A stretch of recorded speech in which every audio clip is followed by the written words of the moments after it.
박정진 목사님께서 나오셔서 광야길을 걷게 하신 이유를 제목으로 저희들에게 말씀 전해주시겠습니다.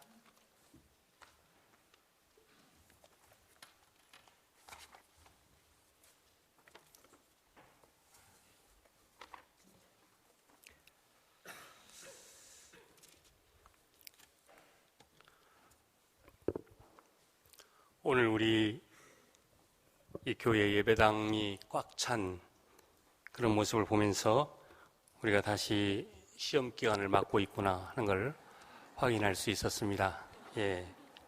안타깝죠.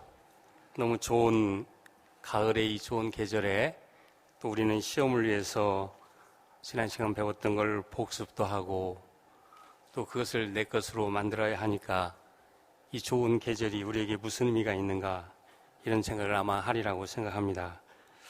그래서 무엇보다 여러분 인내가 필요한 시간이 아닌가 그런 생각을 하면서 아무쪼록 그 인내를 통해서 여러분 이번 학기 좋은 성과 많이 내는 여러분 되시기 바랍니다. 저는 갑자기 여러분의 이런 처지를 생각하다가 이 반복해서 무엇인가를 이야기한다 라고 하는 이런 의미, 그런 의미가 성경에서는 어떤 것과 연결이 될까 이런 생각을 하다가 오늘 신명기라고 하는 이 책의 말씀을 설교 말씀으로 골라봤습니다. 본래 신명기라고 하는 책은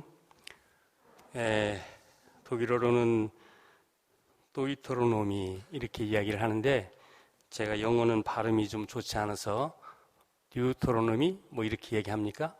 그런 말로 표기가 되는 그런 책입니다. 우리말로는 두 번째 율법 혹은 계명이다 그런 뜻을 가지고 있습니다. 그래서 우리 한자로는 거듭된다라고 하는 신자를 쓰고 명령한다 명자를 써서 신명기 이렇게 부르고 있습니다.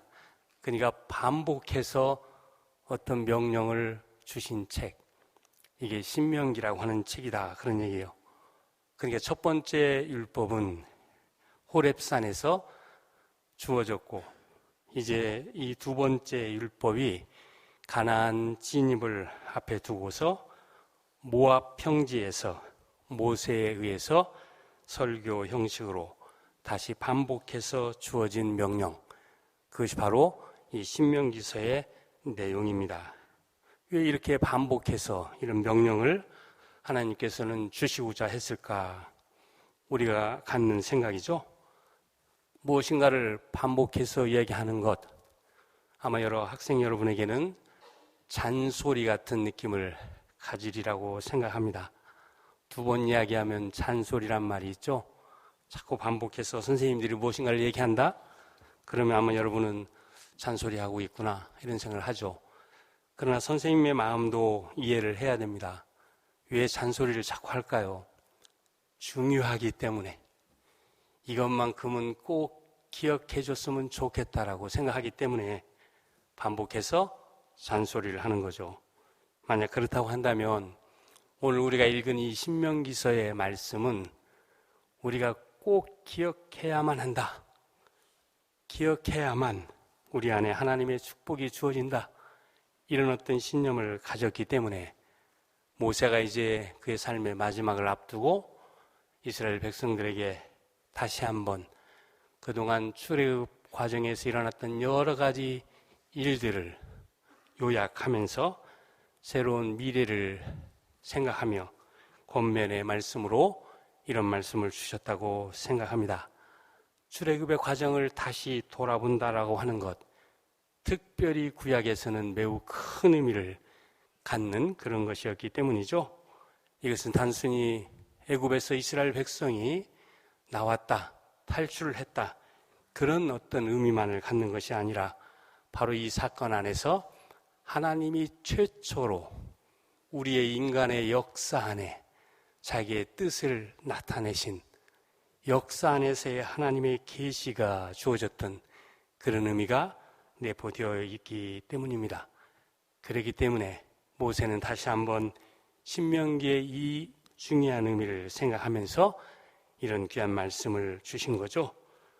이스라엘 백성이 꼭 기억해야만 하기 때문에 만약에 기억하지 못한다고 한다면 이제 그들에게 주어지는 저 가나안 땅이 그들의 미래를 밝게 하지 못한다는 것을 너무 잘 알았기 때문에 이런 말씀을 주셨다고 생각합니다.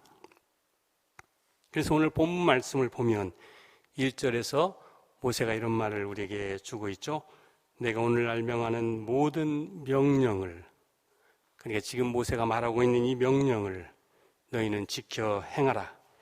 그리하면 너희가 살고 번성하고 여호와께서 너희의 열조에게 맹세하신 그 땅에 들어가서 그것을 얻게 될 것이다.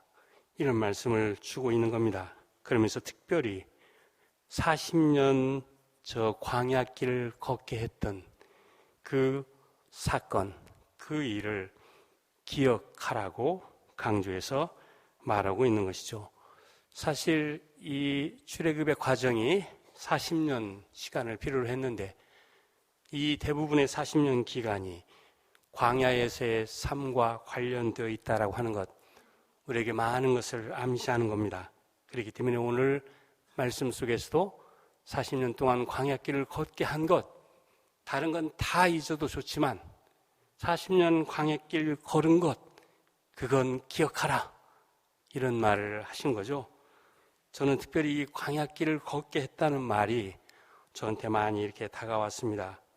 근래 우리 부총장님 덕분에 제가 이렇게 산행을 몇 번 따라다니면서 이 걷는다라고 하는 것, 어떤 길을 내가 이렇게 걷고 있다라고 하는 것, 이것은 흔히 내가 많이 하고 있는 머리 책과 더불어서 사는 삶 속에 새로운 큰 도전으로 이렇게 다가옴을 느꼈기 때문입니다.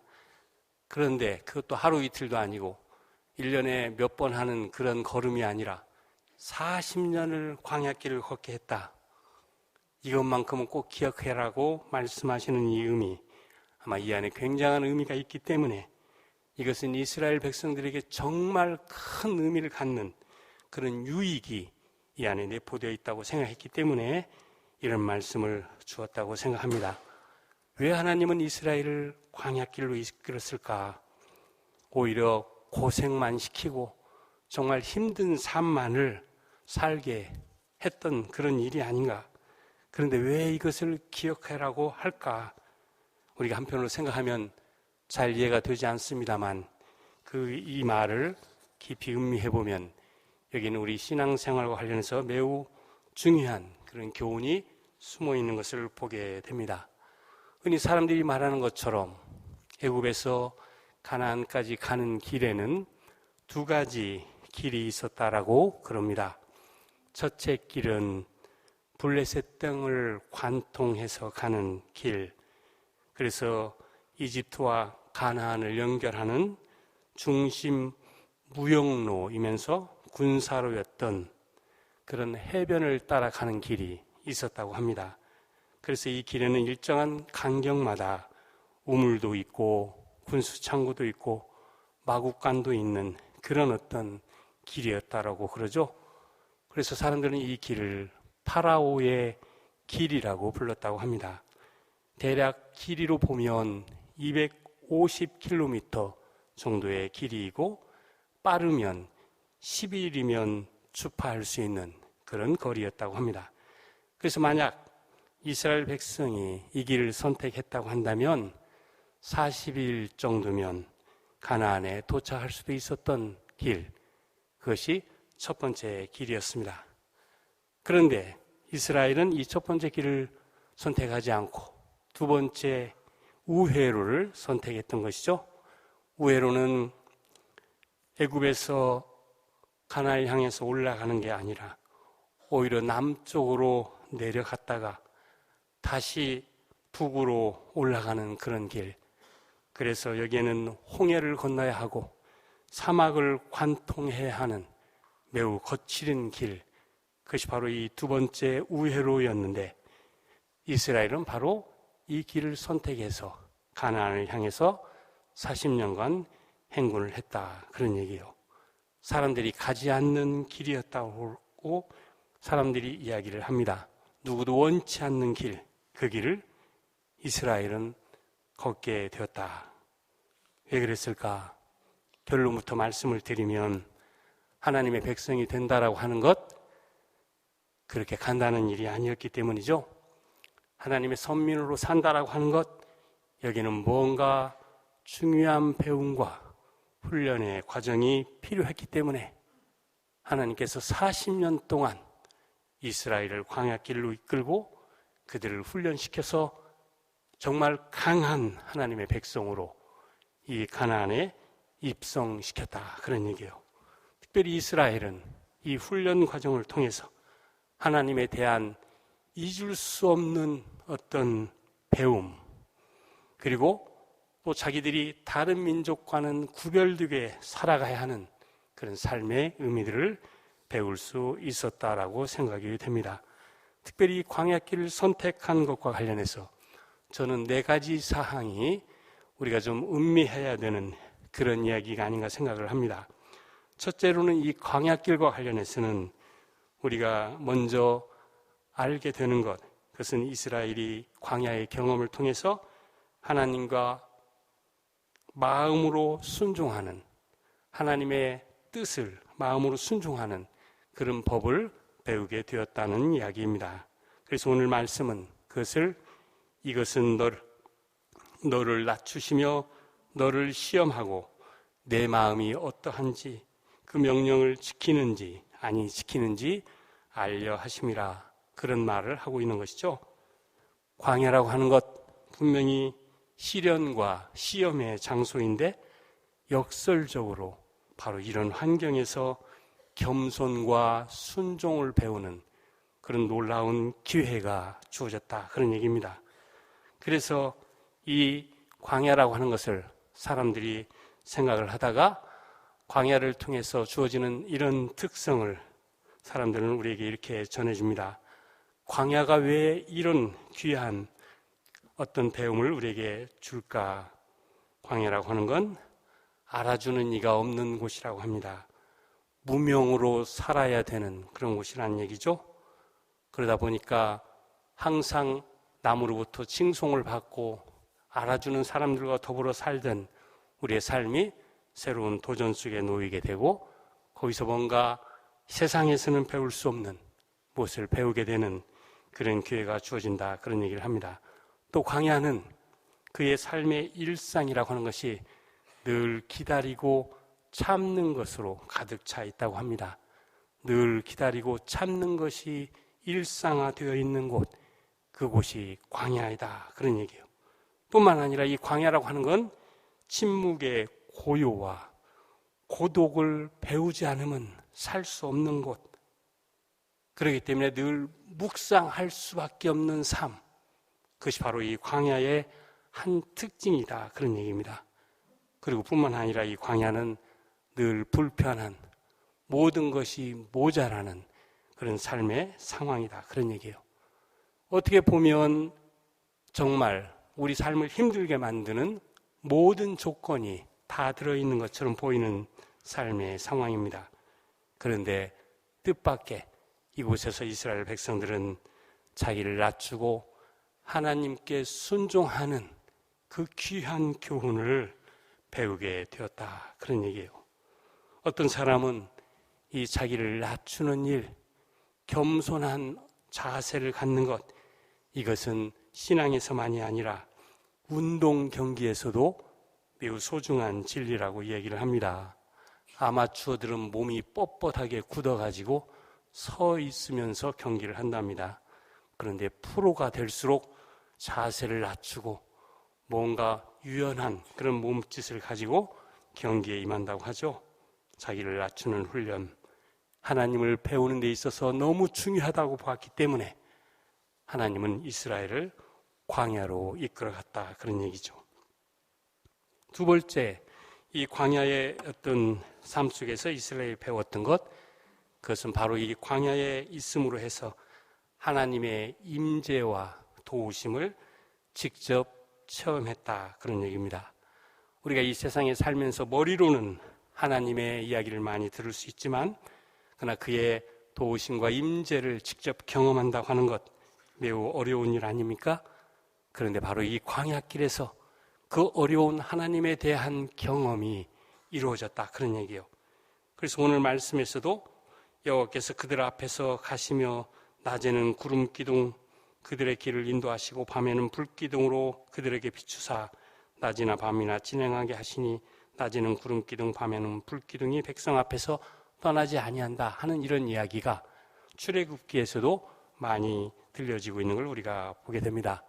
광야에서 정말 힘든 삶을 보내고 있었지만 하나님의 도우심이 늘 함께 하는 것을 오히려 배울 수밖에 없었다. 여러 가지가 부족했지만 그 모든 것을 하나님이 채우고 있다는 사실을 확실하게 알 수 있었던 곳, 그곳이 바로 광야였다. 그런 얘기죠. 그렇기 때문에 광야는 우리 신앙을 새로운 차원으로 이끌어 올리는데 매우 중요한 그런 역할을 했다. 그런 얘기입니다. 그래서 신명기 32장에는 이런 말씀이 또 나오고 있습니다. 여호와께서 그들을 황무지에서 짐승이 부르짖는 광야에서 만나주시고 호위하시며 보호하시며 자기 눈동자같이 지키셨도다. 여호와께서 그들을 홀로 인도하셨고 그들과 함께 한 다른 신은 없었다. 아무것도 없는 곳, 그렇기 때문에 거기서 얻었던 모든 도움 속에서 이스라엘 백성은 하나님의 임재와 하나님의 함께 하심을 경험할 수 있었다. 그런 얘기입니다. 세 번째, 이스라엘 백성들이 광야에 들어감으로써 이제 배웠던 것, 그것은 하나님과 그 말씀만을 의지하는 그런 삶을 배웠다. 그런 얘기죠. 특별히 광야를 히브리어로는 미드바르라고 이야기한다고 합니다. 이 말은 말한다라고 하는 다바르라고 하는 동사에서 유래한 말이라고 하는데, 만약 이 말을 가지고 우리가 묵상을 해보면 광야는 적막한 그런 곳이지만, 그러나 바로 그렇기 때문에 하나님이 말씀하시는 곳, 아니 하나님의 말씀이 우리 교회, 우리 귀에 들려지는 그런 곳이라는 것을 우리가 알게 되는 거죠. 다른 곳에 있을 때는 하나님이 그렇게 말씀하셔도 들을 수 없었던 그 음성을 비로소 우리가 들을 수 있는 곳, 그곳이 이 광야였다는 말입니다. 이런 광야에서 하나님의 말씀을 들었던 이스라엘 백성들, 무엇을 어떻게 했을까요? 삶에 있어서 비본질적인 것 버리지 않을 수가 없었던 거죠. 가장 중요한 것 붙들고 씨름하지 않을 수가 없었습니다. 그 중요한 것 붙들고 씨름하면서 그들은 하나님을 바라보지 않을 수가 없었습니다. 그래서 바로 이 광야는 하나님을 알고 하나님을 배우는데 가장 좋은 공간이 되었다. 그런 얘기예요. 삶의 본질을 가지고 씨름함으로써 삶에 있어서 무엇이 중요한 것인지를 알게 해주었던 곳, 그것이 바로 광야였기 때문이죠. 오늘 우리 본문의 말씀에서는 이것을 떡으로만 사는 인생과 하나님의 말씀으로 사는 인생이라는 것으로 말하고 있습니다. 무슨 얘기일까요? 우리가 많이 들었던 얘기 아닙니까? 예수님께서 마귀에게 시험을 당했을 때 같은 정황에 처했던 그런 이야기, 그것이 바로 이 신명기서가 오늘 이 본문을 통해서 우리에게 들려주는 그런 이야기입니다. 떡이라고 하는 것, 우리 삶에 꼭 필요한 것이지만, 그러나 그것이 때로 우리를 유혹하는 무서운 독이 될 수도 있음을 우리는 알아야 한다. 그런 얘기입니다. 그래서 오늘 본문 3절에서는 이런 말을 하고 있죠. 너를 낮추시며 너를 줄이게 하시며 또 너도 알지 못하며 내 조상들도 알지 못하던 만나를 먹이신 것, 그것은 사람이 떡으로만 사는 것이 아니요 여호와의 입에서 나오는 모든 말씀으로 사는 줄을 내가 알게 하려 하심이니라. 떡의 문제를 해결하기 위해서 만나를 주시고 그렇게 함으로써 떡의 의미를 상대화시킨 사건, 이것이 바로 광야에서 일어났던 일이었다. 그런 얘기입니다. 떡이 아니라 하나님의 말씀으로 사는 삶이 더 큰 의미로 다가왔던 그런 교훈, 그것을 이스라엘은 바로 이 광야에서 배울 수 있었다, 그런 얘기예요. 자, 이런 것을 경험하고 배운 이들에게 이제 하나님이 마지막으로 주어지는 축복을 오늘 모세는 새 땅에 대한 축복의 말씀으로 보태고 있습니다. 오늘 말씀처럼 네 하나님 여호와께서 너를 아름다운 땅에 이르게 하시나니 너의 먹는 식물에 결핍함이 없고 아무 부족함이 없는 그런 땅이다, 그런 말씀을 우리가 들을 수 있습니다. 하나님이 진정 우리에게 원하는 것, 그것은 결핍과 부족함이 아니라는 이야기입니다. 오히려 우리를 풍성한 삶으로 살아가는 것, 그것이 바로 하나님이 원하는 거라는 거죠. 그러나 여기에는 어떤 전제가 있다는 얘기입니다. 반드시 광야의 훈련을 통과할 때에만, 그때에만 우리에게 주신 모든 것이 풍성한 하나님의 축복임을 알게 되더라는 이야기예요. 광야의 훈련을 통과하지 않은 사람에게는 한없는 욕망에 사로잡혀서 그런지 모르지만 우리에게 주어진 모든 것이 늘 부족하고 짜증스럽고 뭔가 온전치 못한 그런 느낌을 갖게 되는데, 광야 안에서 하나님과 더불어 이 귀한 훈련을 받은 그런 사람에게는 하나님이 주신 저 귀한 모든 것들이 큰 축복이라는 사실을 알게 되더라. 바로 이것을 모세는 마지막에 보탬으로써 이스라엘이 이제 앞으로 어떤 삶의 축복을 받을 건지를 말해주고 있다, 그런 얘기입니다. 고난과 훈련이라고 하는 것, 오늘날 많은 사람들이 기피하는 삶이 아닌가 생각을 해봅니다. 특별히 젊은이들에게 있어서 저는 이 문제는 매우 중요한 의미를 갖는다고 생각합니다. 고난과 훈련이라고 하는 것, 돈을 주고도 할 수 없는 일이기 때문이죠. 이것은 우리가 뭐 기획한다고 해서 할 수 있는 일이 아니기 때문입니다.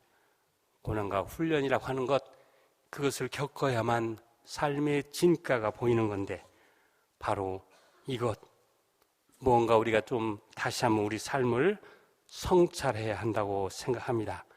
때때로 우리에게 다가오는 예기치 않은 고난이나 어려움이 있을 때 여러분 어떤 생각을 하십니까?